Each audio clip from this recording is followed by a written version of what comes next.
Coach, the mood in the locker room was simply turn the page from last night. What's sort of the pregame thoughts going into this game, and just checking on your guys mentally to make sure they're still where they need to be? Yeah, guys are in a great spot. Obviously, we're facing our challenges right now. With the injuries, and guys recognize what we got to clean up. I mean, that's the bright side. I mean, we're not getting the results and we're not executing it, but we're well aware of what our issues are, and they're steadfast in trying to tackle them. So great opportunity tonight. They said that coming out of the locker room, even though we were not in a great mood, they understood that we have another challenge tonight that we got to be ready for, and the guys came in with our pregame walkthrough with that mindset. Any new information on Desmond Bane or Marcus Smart since last night? Only that they had imaging done today, and we're still waiting on the results and talking to the docs about the severity. That's about it right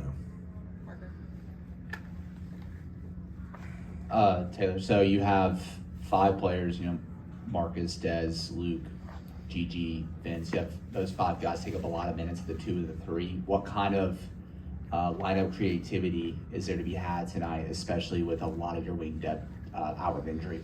Yeah, I mean, I think we're definitely leaning to, Jalen Wells getting opportunities, Jake LaRave getting opportunities. I think he's, shown some strides at the 3 position. Jalen at the 2, I think we found some positive strides there. I think the last couple of games, and something we talked about in the summer, was Santi playing on the wing a little bit more and playing a little bit bigger, 3, 4, and 5.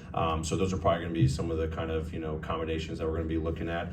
How we start, how we sub throughout the game. Are there opportunities for us to play a little bit small at the 1 and the 2? Get Scotty out there playing alongside, Ja at times.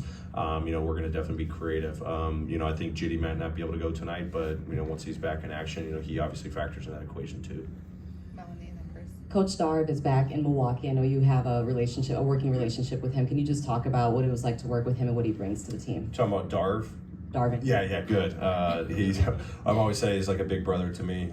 Wrapped his arms around me, day one when we were in Atlanta together. Obviously, we were in the San Antonio Spurs organization for a brief minute, competed against each other in the D League on opposite sidelines.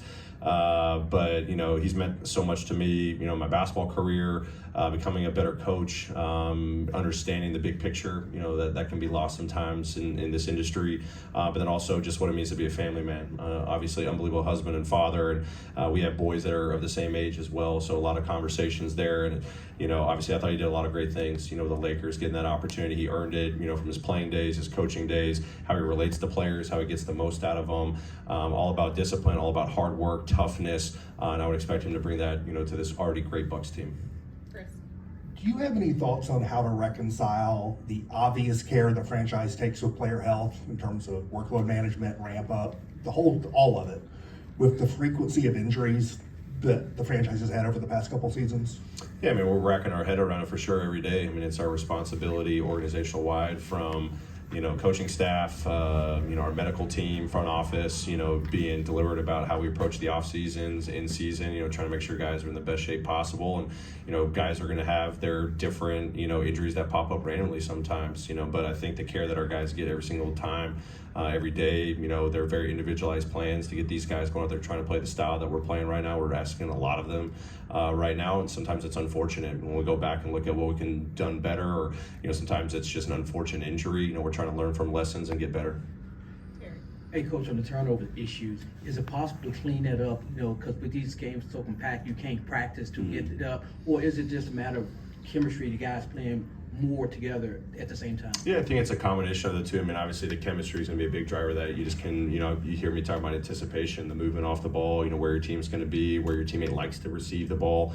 That's a shared, responsibility of all 5 guys on the floor at a given time. So practice time definitely helps outside just the games.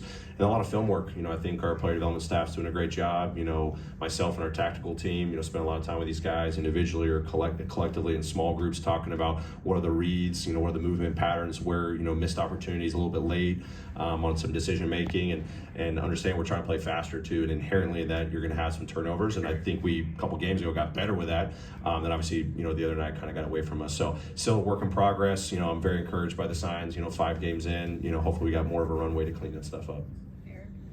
Taylor, when you were in Milwaukee, you obviously got to have Brooke kind of explode onto the scene as a great rim protector. It is now 6 years later, and he's still doing it. What kind of stands out to you about the way he approaches things on the defensive side, and kind of how do you think about trying to attack him as a coach on the other side? Yeah, I mean, I think it definitely starts with his high basketball IQ. I mean, he's just got unbelievable feel.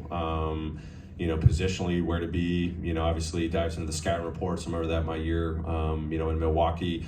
But then his timing is impeccable. Obviously, he's a big dude, with long arms, but how he can kind of bait you into certain finishes that you think you're going to get off, with your quickness, and then he just times it up perfectly. He's unselfish. That's unbelievable quality to have on the defensive side. Someone that's unselfish and plays that role at a very high level. And then for us, we try to move him around. He can definitely camp out in that paint, and he's going to take away the paint at all costs. But are we finding those little cracks in the windows with our rollers, and can we put some shooting out there to maybe stretch him out, to the 3-point line a little bit more, and just make him have to think a little bit differently with some of our sub patterns. So it's a challenge. That's why they have the potential to be one of the best defensive teams, because I think he's definitely an anchor for them. Thank you, Coach. Great, thanks everyone.